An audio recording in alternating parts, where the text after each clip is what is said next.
నమస్తే, welcome to పోరాటగలం TV. నేటి వార్తా విశేషాలు.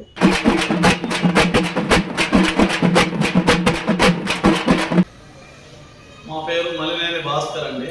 మాది ఒంగోలు జిల్లా కనిగిరి నియోజకవర్గం పామూరు మండలం చిలంకూరు విలేజ్ అండి.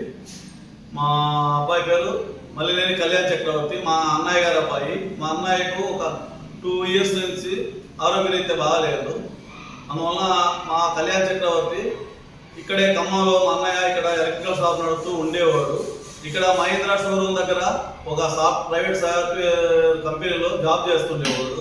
ఆ జాబ్ చేస్తా అక్కడ ఫ్రెండ్షిప్గా కొలీగ్స్ ఉన్నారు. వాళ్ళకు లావాదేవీలు ఇద్దరికి ట్రాన్స్లేషన్ జరుగుతున్నాయని చెప్పాడు. అలానే ఈ మధ్య ఒక 6 నెలల క్రితం హైదరాబాద్ షిఫ్ట్ అయ్యి వెళ్ళాడు. హైదరాబాద్ వెళ్ళిన తర్వాత ఒక పోయిన 15వ తేదీ ఆదివారం రోజు ఇట్లా అమౌంట్ గురించి ఇస్తామని చెప్పారని ఇంటి దగ్గర మా అన్నయ్య గారి అబ్బాయి కళ్యాణ్ చక్రవర్తి వచ్చాడు. ఖమ్మం వచ్చి ఇక్కడ కొత్త ఏమేమి జరిగింది, ఎలా జరిగింది, మాకైతే ఎలాంటి విషయాలు బయటికి రాలేదు.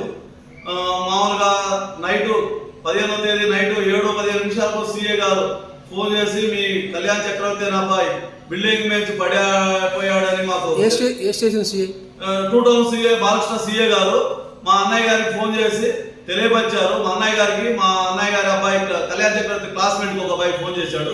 ఇలా జరిగింది, కళ్యాణ్ చక్రవర్తి బిల్డింగ్ మీద పడి చనిపోయాడు. ఎక్కడ బిల్డింగ్? ఎక్కడది? బిల్డింగ్ ఇందిరానగర్ బిల్డింగ్ 4 స్టేర్ల మీద పడి చనిపోయాడని చెప్పాడు.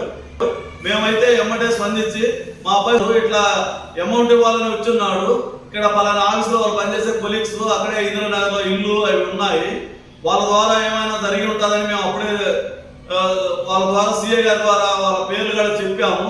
కానీ సీఏ గారు ఏకపక్ష ధోరణిలో ఏమీ తీసుకోలేదు. మేము చెప్పినవన్నీ కూడా మేము నైట్ 7:15 జరిగిన తర్వాత మేము ఉదయాన్నే లేచి వచ్చి సీఏ గారికి కంప్లైంట్ రాసి ఇచ్చాము. ఇట్లా పలాని వాళ్ళ మీద అనుమానాస్పదంగా లావాదేవీలు ఉన్న వాళ్ళు ఆ అబ్బాయి అమ్మడే బుల్లెట్ మీద టర్మినల్ ఫోటోలు కూడా ఎవిడెన్స్ ఇచ్చాము. అక్కడ ఉన్న వాళ్ళు ఇచ్చారు. వాళ్ళ పేరు బొల్లి ఇస్తాం సార్. వాళ్ళ పేర్లు ఒక 2 బుల్లెట్ మీద వచ్చి ఇచ్చారు. అబ్బాయి పేరు బి సతీష్. వాళ్ళ ఫ్రెండ్స్ ఎవరో 5-6 వచ్చి మొత్తం వెంటాడి దొంగ అని అక్కడ పబ్లిక్ లో భయభ్రాంతులు చేసి ఈ అబ్బాయిని బిల్డింగ్ మీద కొట్టి చంపి కింద పడేశారు. ఈ విధంగా జరిగిన తర్వాత మేము వచ్చి మాకు అన్యాయం జరిగిన సీఏ గారి దృష్టికి తీసుకెళ్లి అనుమానితుల పేర్లు మా అబ్బాయి సెల్లులో చూడండి, ఎవిడెన్స్ ఆ అబ్బాయి సెల్ ద్వారా కానీ అక్కడ బిల్డింగ్ కన్స్ట్రక్షన్ జరిగే బిల్డింగ్ దగ్గర సీసీ ఫుటేజ్ ఉన్నాయి, అవి తీసి మాకు న్యాయం జరగాలని సీఏ గారిని మరీ అర్జీ కూడా రాయించాము. అర్జీ రాస్తున్నా కూడా సీఏ గారు మీరు అలా రాసి ఇవ్వడానికి లేదు, మేము చెప్పిన విధంగా రాసి ఇవ్వాలి, మీరు అనుమానితులు రాసి ఇవ్వడానికి లేదని మరీ మమ్మల్ని ఇబ్బంది పెట్టాడు. మమ్మల్ని ఇబ్బంది పెట్టి సీఏ గారు చెప్పిన విధంగానే అర్జీ రాసి ఇచ్చేటట్టు చేశాడు. ఇంకొకటి మన మీడియా మిత్రులకు ఎవరికి తెలియపరచకుండానే పంచనామా చేశాడు. ఎవరో ట్రస్ట్ అనమనే శ్రీనివాసరావును పిలిచి మా అబ్బాయిని అక్కడి నుంచి తరలించాడు మార్చులకి. కానీ ఎలాంటి ప్రింట్ మీడియా కానీ ఎలక్ట్రానిక్ మీడియా కానీ ఎవరినైనా అక్కడికి దగ్గరికి పిలిపించలేదు. ఓన్లీ సీఏ గారు ఏకపక్ష ధోరణితో చేశారు. కానీ ప్రభుత్వ అధికారుల దృష్టికి మేము మీ ద్వారా ప్రింట్ మీడియా ద్వారా కానీ ఎలక్ట్రానిక్ మీడియా ద్వారా తీసుకెళ్తున్నాము. మాకు న్యాయం జరిగే వరకు ఈ ధర్మ పోరాటం ఆగదు. రెండోది ప్రభుత్వ అధికారులు మాకు న్యాయం చేస్తారని ఆశిస్తున్నాము మీ ద్వారా. కానీ కలెక్టర్ గారికి కానీ సిపి గారికి కానీ ఎస్పీ గారి ద్వారా కానీ అవసరమైతే మన ముఖ్యమంత్రి లెవెల్లో పోయారో వాళ్ళ ద్వారా మాకు న్యాయం జరుగుతుందని ఆశిస్తున్నాం. ప్రభుత్వ అధికారులు మాకు స్పందించి న్యాయం చేస్తారని కోరుతున్నాము. కానీ మాకు జరిగిన అన్యాయాన్ని మీ మీడియా మిత్రుల ద్వారా మేము తెలియపరుస్తున్నాము.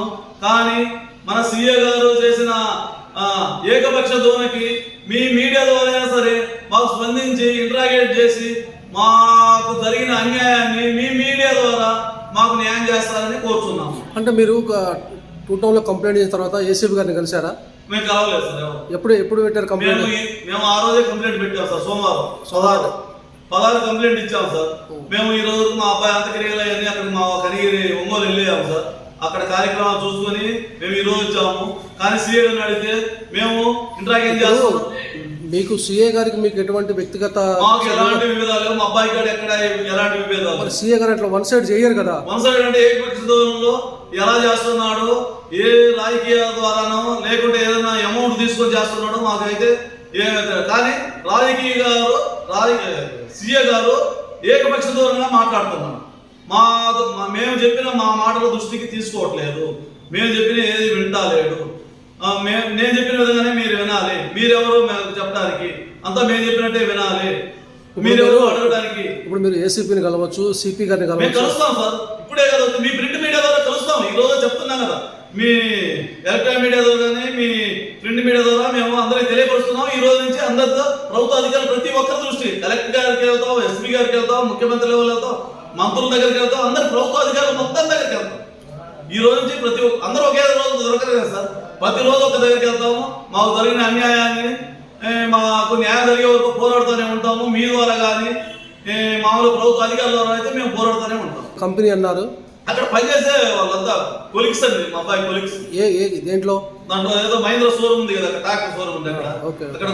అక్కడ ఏదో ప్రైవేట్ కంపెనీ మాకు ఐడియా లేదండి. ఏదో మన పిల్లలు పనిచేస్తున్నారు. మా కంపెనీలోనే ఇద్దరు ఫ్రెండ్స్ అన్నట్టు వాళ్ళంతా ఫ్రెండ్స్. అక్కడ ఏమి జరిగిందో లావాదేవీలు ఏం జరిగింది మాకు కూడా. ఈ అబ్బాయి అయితే డబ్బులు ఇవ్వాలా, మేము వెళ్ళాను, ఇట్లా 2,50,000 దాకా నాకు రావాలి. ఇతనికి మ్యారేజ్ అయిందా? మ్యారేజ్ లేదు, 29 years మ్యారేజ్ కాలేదా? తల్లిదండ్రులు ఉన్నారు. నా తల్లిదండ్రులు, మా నాన్నకు పెరాలసిస్ 2 years నుంచి బాగాలేదు. అది వాళ్ళ మదర్ హౌస్ వైఫ్, ఆయన ఏం పని చేయలేడు. వాళ్ళ అమ్మ వాళ్ళ ఫాదర్ చూసుకుంటుంది. మేము ఏదైనా ప్రాబ్లమ్స్ ఉంటే ఈ అబ్బాయికి ఎడ్యుకేషన్ పరంగా జాబ్స్ కానీ ఏమైనా సెట్ చేస్తాం. మీరేమైతారు అబ్బాయికి? బాబాయ్.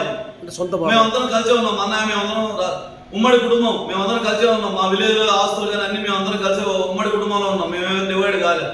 మేమంతా కలిసే ఉన్నాం. ఇక్కడికి వచ్చినా అక్కడికి వెళ్ళినా మేమందరం వ్యవసాయాలు చేసేవాళ్ళం. తెలంగాణ చింతకున్న దగ్గర, మంగపేట దగ్గర మా అన్నయ్య చిన్నప్పటి నుంచి 10 సంవత్సరం 30 సంవత్సరాలు అక్కడే వ్యవసాయం అక్కడే చేసేవాళ్ళు.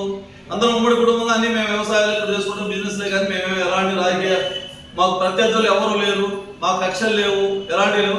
మా కళ్యాణ్ చక్రవర్తిని అనుమానాస్పదంగా అక్కడ ఉన్న వ్యక్తులు ద్వారా ఏమి జరిగిందో మాకు మా కళ్యాణ్ చక్రవర్తి ఫోన్ ద్వారా కానీ అక్కడ ఉన్న సీసీ ఫుటేజ్ ద్వారా కానీ మాకు న్యాయం చేస్తారని మీ మీడియా మిత్రుల ద్వారా ప్రభుత్వ అధికారులు స్పందించి మాకు ప్రభుత్వ అధికారులు కూడా చేస్తారని మేము మరీ కోరుతున్నాం.